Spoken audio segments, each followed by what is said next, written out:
কৃষ্ণ। আজি আমাৰ পাঠ কৰিবলগীয়া বিষয়কেইটা হৈছে নাম ধৰ্ম আৰু ভগৱত কৃপা। নিজে শুদ্ধ হৈ মনক সংযমিত কৰি সকলোকে সমান জ্ঞান কৰি দান কৰিব লাগে। আনৰ ধৰ্মক কেতিয়াও হিংসা কৰিব নালাগে। সকলোৰে প্ৰতি দয়াশীল হৈ শান্ত চিত্তেৰে ধৰ্মমতী হোৱাটোৱেই হৈছে ভাগৱত ধৰ্ম। ঈশ্বৰৰ নাম ৰহস্যৰ ৰহস্য, ইয়েই হৈছে মহাভাগৱত ধৰ্ম। এই কথাত বিশ্বাস ৰাখি আন দেৱধৰ্মৰ প্ৰতি অনুগত নহৈ কেৱল পৰম ঈশ্বৰৰ নাম গুণ শ্ৰৱণ কীৰ্তন কৰিলে অনায়াসে সংসাৰ সাগৰ পাৰ হ'ব পাৰি। মহাধৰ্ম কৰ্ম যত আছে সংসাৰত, নাম স্মৰণে সবে উপজে লগত। হৰিগুণ নাম ধৰ্ম মহা সুখকৰ, শ্ৰী বাল্যবৃদ্ধ সমস্তৰে অধিকাৰ। ব্ৰাহ্মণৰ সোণ চুৰি কৰা, সুৰাপান, ব্ৰাহ্মণ বধ, গুৰুপত্নী শৰণ, শ্ৰীবধ, ৰাজবধ, পিতৃবধ, গুৰুবধ, মিত্ৰবধ, পৰহিংসা, বিষয় বাসনাত মহামোহ, দেৱদ্বিজ প্ৰভৃতিৰ প্ৰতি বিদ্বেষ আচৰণ কৰা মহাপাপীজনকো ঈশ্বৰৰ নামে পবিত্ৰ কৰে। ঈশ্বৰৰ নাম লওঁতাজনৰ একে সময়তে 7টা কাৰ্য সাধিত হয়। পাপবোৰ ভস্মীভূত হয়, মহাপুণ্যৰ অভ্যুদয় হয়, বিষয়ত বিৰক্তি উপজে, ঈশ্বৰৰ প্ৰতি প্ৰেম ভক্তি বাঢ়ে, সকলোৰে প্ৰতি বিষ্ণুময় জ্ঞান হয়, মায়াৰ বিনাশ ঘটে আৰু পৰম চৈতন্যময় ঈশ্বৰৰ হৃদয়ত প্ৰকাশ হয়।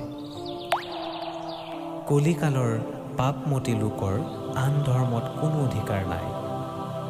নামেই কলিকালৰ পৰম গতি। সংসাৰৰ সকলোবোৰ যজ্ঞ ধৰ্ম হৈছে নামৰ দাসস্বৰূপ। পুণ্যৰূপী অৰণ্যত ঈশ্বৰৰ নাম হৈছে বলৱান সিংহৰ দৰে, যাৰ গৰ্জন শুনিলে পাপৰূপী হাতী পলাই ফাট মাৰে। নামেই তপ জপ যজ্ঞ, ধ্যান দান পুণ্য, কোটি তীৰ্থস্নান, ধন জন, বন্ধু, পিতা মাতা, সুহৃদয় আৰু গতিদাতা। চাৰিও বেদৰ তাৎপৰ্যও এয়ে যে নামৰ অবিহনে মুক্তিৰ আন কোনো পথ নাই। ভগৱত কৃপা বুলি ক'লে যিজনে ঈশ্বৰৰ প্ৰতি পৰম ভক্তি কৰে সেইজনক কোনো দুৰ্গতিয়ে অনিষ্ট কৰিব নোৱাৰে। যিজনে একান্তভাৱে ঈশ্বৰৰ নাম কীৰ্তন কৰে তেওঁক স্বয়ং প্ৰভুৱে সকলো আপদৰ পৰা ৰক্ষা কৰে। কৃষ্ণত অৰ্পিও চিত্ত কৃষ্ণেশে সুহৃদৰ্শিত, হৈবা হৰি সহায় মৰণে, ভাগৱতত উল্লেখ আছে। ভক্তসকলে যি নাম গুণাদি কীৰ্তন কৰে সেইবোৰৰ মালা গাঁঠি প্ৰভুৱে নিজৰ হৃদয়ত পৰিধান কৰে। পূজা, নমস্কাৰ, ধ্যান প্ৰভূতিতকৈ ঈশ্বৰ প্ৰভুৱে তেওঁৰ যশ কীৰ্তন কৰিলেহে পৰম সন্তুষ্ট হয়। ভকতৰ পুৰু মনোৰথ, দিও কাম মুখ্য ধৰ্মৰ্থ, কীৰ্তনত লিখা আছে। ভক্তই হৈছে ঈশ্বৰ প্ৰভুৰ পৰম বান্ধৱ আৰু ভক্তৰো তেওঁ পৰম সুহৃদ। ঈশ্বৰৰ অবিহনে ভক্তই আন কোনো জ্ঞান বাঞ্ছা নকৰে। ঈশ্বৰ প্ৰভুৰো ভক্তই হৈছে হৃদয় সৰ্বস্ব। ভক্তৰ গতিদাতা ঈশ্বৰ প্ৰভু হৃদয়তে থাকে। তেওঁৰ স্বভাৱেই হৈছে পাপ সংহৰণ কৰা। সূৰ্যৰ প্ৰকাশ পৰিলে যিদৰে আন্ধাৰ নাথাকে, অগ্নিত পৰিলে যিদৰে তৃণৰ নাশ হয়, সেইদৰে হৃদয়ত ঈশ্বৰৰ প্ৰকাশে কোনো পাপকে কাষ চাপিবলৈ নিদিয়ে।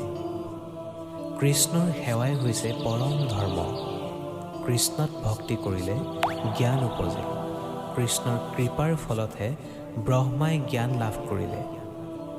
কৃষ্ণৰ কৃপাৰ অবিহনে কামত সিদ্ধি বা পুৰুষাৰ্থ লাভ সম্ভৱ নহয়। কৃষ্ণ।